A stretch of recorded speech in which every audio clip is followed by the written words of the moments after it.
केजरीवाल जो बात कभी मजाक में कहा करते होंगे या फिर चिढ़कर कहा होगा, वो बात आज सच साबित हो रही है।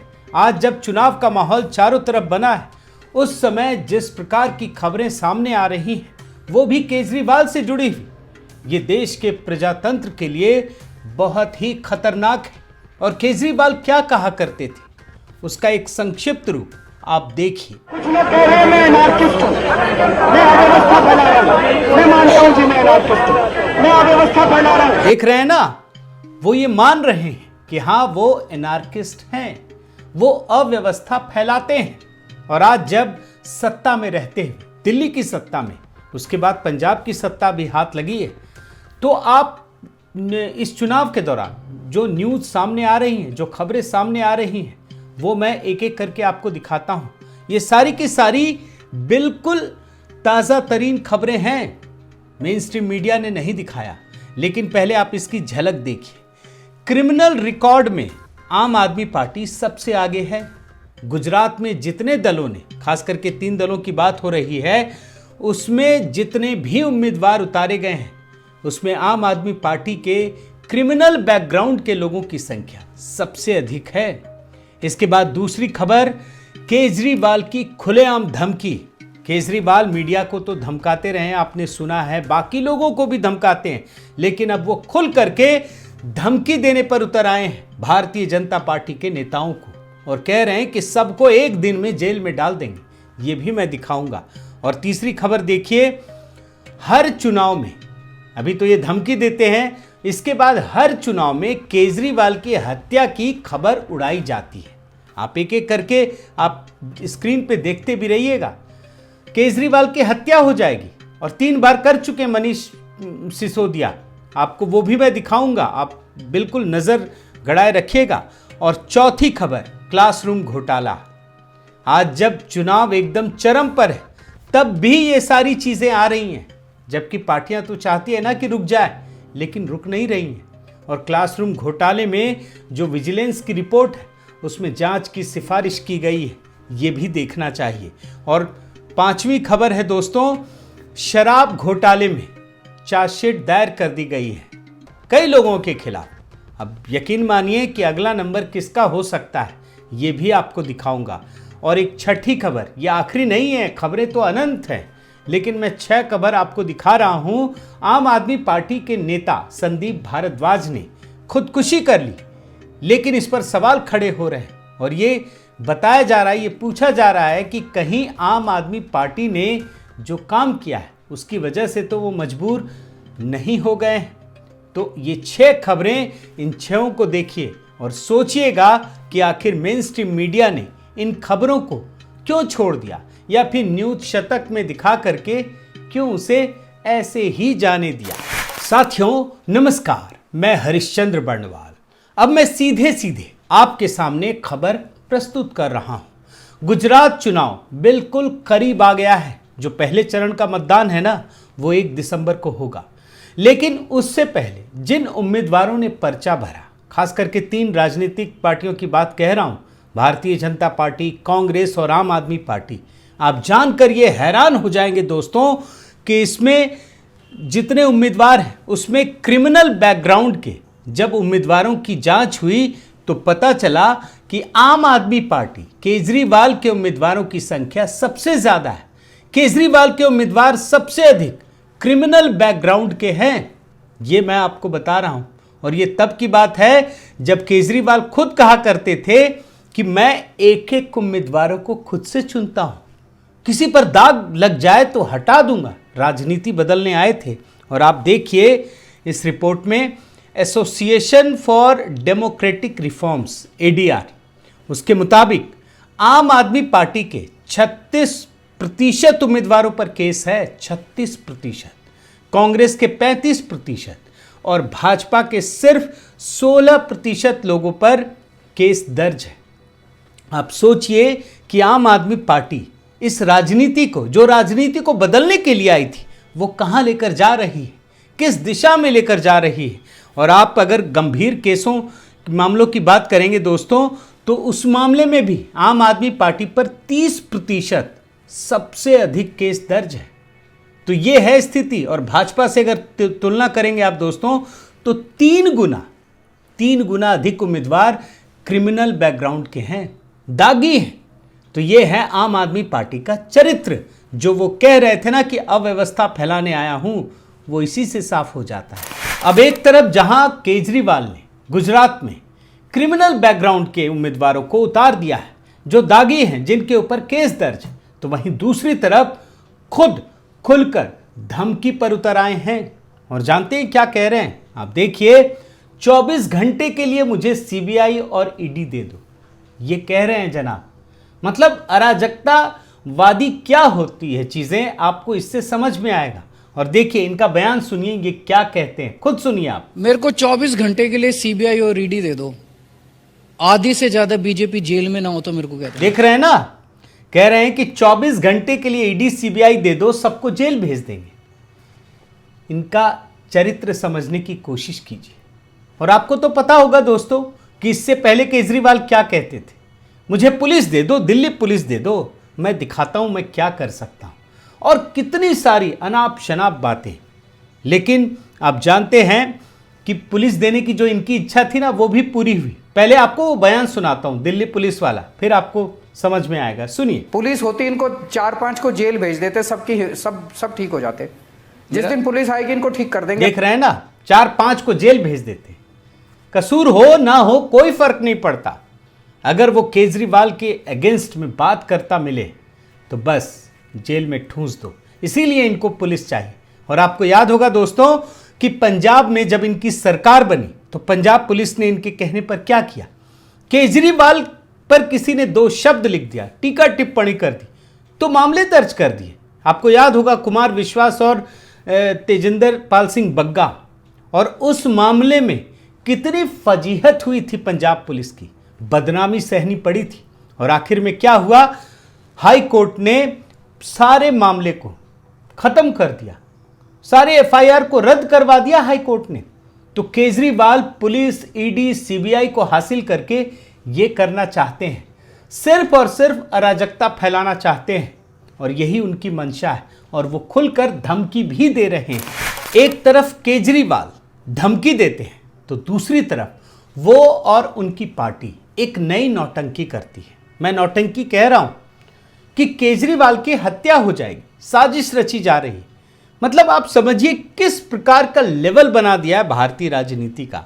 आपको एक एक करके 3 बयान सुनाता हूं मनीष सिसोदिया का, और आप सोचिए कि ये व्यक्ति, ये पार्टी क्या कर रही है इस देश में।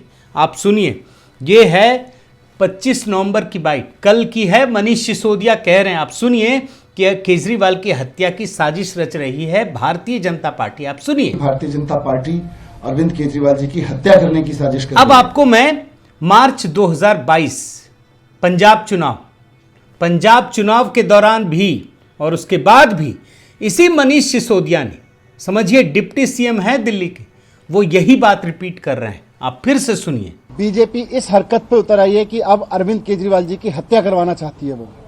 और अब मैं आपको देखा ना, आपने बहुत सिमिलरिटी है ना, बहुत क्या, मतलब शब्द ही वही है, चीज ही वही है। अब मैं आपको 2019 का बयान सुनाता हूं। यह भी चुनाव का समय था, लोकसभा, और यह आदमी सुर्खियां बटोरने के लिए, अखबार में छपने के लिए क्या कहता है आप फिर से सुनिए। वही बात, वही पैटर्न, वही एजेंडा, वही ड्रामा। आप सुनिए। पूरी की पूरी भारतीय जनता पार्टी साजिश रच रही है कहीं ना कहीं सीएम की हत्या कराने की। अब आप सोचिए कि ये कौन सी राजनीति है, और तभी जाकर के भारतीय जनता पार्टी को पूरा मौका मिलता है कि इनके ऊपर आरोप लगाएं। और देखिए, ये तेजिंदर पाल सिंह बग्गा वही बग्गा है जिसके खिलाफ केजरीवाल ने पंजाब पुलिस के जरिए नौटंकी करवाई थी और पंजाब पुलिस को बदनाम किया था। आप देखिए क्या कहते हैं, मुझे लगता है मनीष सिसोदिया केजरीवाल जी की हत्या करवाना चाहता है, इसीलिए हर दूसरे महीने बीजेपी का नाम ले लेता है ताकि उस पर शक ना हो सके। ये है। और आपको याद होगा दोस्तों कि आज जो व्यक्ति, जो पार्टी जब चुनाव पीक पर होता है ना, तो केजरीवाल की हत्या की साजिश की बात कहता है, लेकिन यही व्यक्ति जब चुनाव थोड़ा दूर होता है तो माहौल बनाने के लिए, मुझे सिक्योरिटी नहीं चाहिए, मुझे कुछ नहीं चाहिए, ये बात कहता है। अभी गुजरात चुनाव में शुरू नहीं हुआ था, माहौल बना रहे थे, तो पता है ना आपको, चार्टर्ड प्लेन से ये जनाब पहुंचते थे गुजरात और वहां ऑटो पकड़ के निकल जाते थे। आप सोचिए कि आज केजरीवाल ऑटो में घूम सकते हैं, दिल्ली में, गुजरात में घूम रहे थे और क्या कहते थे आप सुनिए। मेरे को नहीं चाहिए आपकी सिक्योरिटी, आप जबरदस्ती दे रहे हैं सिक्योरिटी। मुझे आपकी सिक्योरिटी नहीं चाहिए, सुरक्षा नहीं चाहिए। और यही बात वो तब भी कहते थे जब दिल्ली की राजनीति कर रहे थे। आप सुन लीजिए। मेरी जान को कोई खतरा नहीं है, मेरे को सिक्योरिटी नीचे, मैं आम आदमी की तरह रहना चाहता हूँ। लेकिन आपको याद होगा दोस्तों कि ये व्यक्ति विधानसभा में खड़े होकर क्या कहा था कि अगर मेरी सुरक्षा नहीं दे सकते तो मोदी जी इस्तीफा दे दो। ये वो व्यक्ति है, ये कभी भी कुछ भी कहीं भी कह सकता है। ये है केजरीवाल की स्थिति और यही है अराजकता। अब आपके मन में दोस्तों ये सवाल उठ रहा होगा कि आखिर इतनी नौटंकी क्यों, इतना ड्रामा क्यों? इसमें तथ्य कुछ नहीं है, सिर्फ और सिर्फ एजेंडा है, परसेप्शन क्रिएट करने की कोशिश है, माहौल बनाने की साजिश है और लोगों को भ्रमित करने का एक पूरा का पूरा प्रयास है। आपके मन में लग रहा होगा तो उसकी वजह मैं बता देता हूं। यह भी रिपोर्ट कल ही आई है, विजिलेंस की रिपोर्ट और क्लासरूम घोटाला। ये जो मनीष सिसोदिया का अभी बयान सुना रहा था ना, ये दो मंत्री, शिक्षा मंत्री हैं और शराब मंत्री, दोनों के घोटाले आए हैं और ये भी हाल ही की खबर है, अभी की खबर है। आप देखिए, दिल्ली के स्कूलों में बड़ा घोटाला, 1300 करोड़ की हेरा फेरी का खुलासा हुआ है और विजिलेंस के जांच में हुआ है और इस मामले में जांच की सिफारिश भी की गई है। आप देखिए, 193 स्कूलों में 2405 क्लासेस का निर्माण करना था, लेकिन उसमें भारी भ्रष्टाचार किया गया। और आप ये जानकर आश्चर्य से भर जाएंगे कि क्लासरूम की जगह जानते हैं क्या बना दिया? शौचालय बनवा दिया था। इस मामले में काफ़ी जांच हुई, स्पेशल एजेंसी के द्वारा जांच की सिफारिश की गई है और ये वो व्यक्ति है जो हर राज्य में हर जगह जाकर झूठ का ढोल पीटता है और कहता है कि मेरा शिक्षा मॉडल तो ये है। शिक्षा मॉडल पर तो एक अलग से मैं कहानी भी दिखा चुका हूँ, आप देख सकते हैं मेरे वीडियोस में जा कर के। लेकिन धीरे धीरे जितने पाप किए ना, वो पाप का घड़ा भर चुका है, तो धीरे धीरे चीज़ें उजागर हो रही हैं। और शिक्षा के मामले में ही नहीं, मनीष सिसोदिया और केजरीवाल शराब के मामले में भी फंसे हुए हैं। सैकड़ों करोड़ का शराब घोटाला है और इसके भी मंत्री मनीष सिसोदिया बनाए गए हैं। और आप देखिए खबर, सीबीआई ने इस मामले में पहली चार्जशीट फाइल कर दी है और इसमें आम आदमी पार्टी के नेता विजय नायर और 6 और लोगों का नाम, किन किन का नाम है ये भी आप समझ लीजिए। आप देखिए, विजय नायर, अभिषेक, समीर महेंद्रू, मुत्थता गौतम, अरुण आर पिल्लई और एक्साइज के 2 पूर्व अधिकारी हैं। अब ये सोचिए कि इसमें, हालांकि एक चीज़ बताना चाहूँगा, जब मैं मीडिया में चीज़ें खंगाल रहा था ना, तो पता है क्या लिखा हुआ था? लिखा हुआ था मनीष सिसोदिया का नाम नहीं है। अरे भैया, जिसकी गिरफ्तारी होगी, जिसके बारे में कोर्ट में रिपोर्ट सबमिट करनी होगी, उसी का तो नाम होगा ना। और मनीष सिसोदिया कोई छोटे आदमी तो है नहीं, दिल्ली के मालिक हैं वो भी केजरीवाल जी के साथ। तो उनके ऊपर हाथ उठाने के लिए, उनके फाइल को सामने रखने के लिए, चार्जशीट में नाम डालने के लिए पुख्ता सबूत भी तो इकट्ठा करने होंगे, वरना तो कोर्ट का हाल आप जानते हैं ना इस समय कैसा है। और एफआईआर जो हुई है ना दर्ज, उसमें पहला नाम मनीष सिसोदिया का है, ये बात मत भूलिए। इसलिए उनकी भी बारी आने वाली है और इस दिल्ली में शराब घोटाला हुआ, इससे कोई इनकार नहीं कर सकता, क्योंकि ये बात तो खुद आम आदमी पार्टी मान रही है, सरकार मान रही है, दिल्ली सरकार। क्योंकि अगर उसमें घोटाला नहीं हुआ होता तो जो अपनी नई नीति थी उसे क्यों पलट दिया इसने?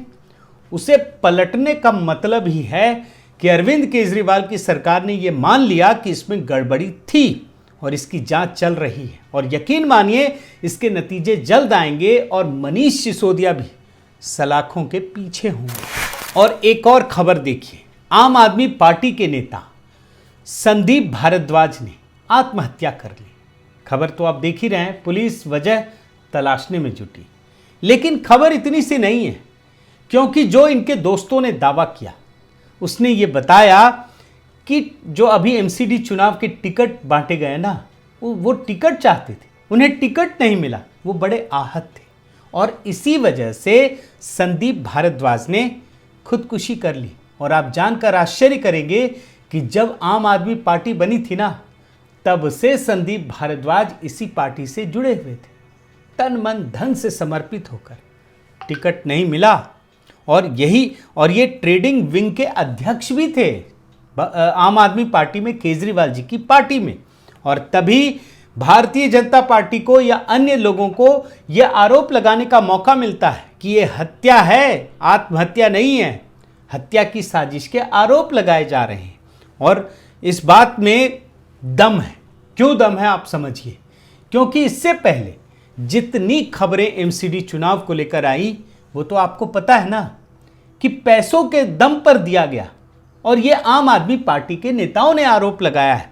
आप देखते चले जाइए, पार्षद 90 लाख वाला जो 55 लाख लिए, स्टिंग ऑपरेशन था, जांच हो रही है। एक आप नेता टावर में चढ़ गए कि 3 करोड़ रुपए में टिकट बेच दिया गया। एमसीडी चुनाव 2 करोड़ रुपए। फिर आप देखिए विधानसभा में भी करोड़ों रुपए का है। आप देखते जाइए सारी रिपोर्ट, कई सारी रिपोर्ट मैं आपको दिखा चुका हूं दोस्तों, और एक एक करके आप सारे देख लीजिए। इस पर अलग से वीडियो भी किया है। अब सवाल तो ये है ना कि जब आप अपने ही नेताओं को टिकट नहीं देंगे तो वो तो निराश होगा ना, उसको तो आपने गहरे कुएं में धकेल दिया ना। ये तो सच है कि जो व्यक्ति महीने भर पहले तक कांग्रेस में था, वो अचानक आम आदमी पार्टी में आता है और उसे आप राज्यसभा का सांसद बना देते हैं, अपने कार्यकर्ताओं को नहीं बनाते। जिन कार्यकर्ताओं ने तन मन धन से, खून पसीने से आपकी पार्टी को बनाया, आपको यहां तक पहुंचाया, आपने उसकी कद्र नहीं की। तो ये है आम आदमी पार्टी का चरित्र।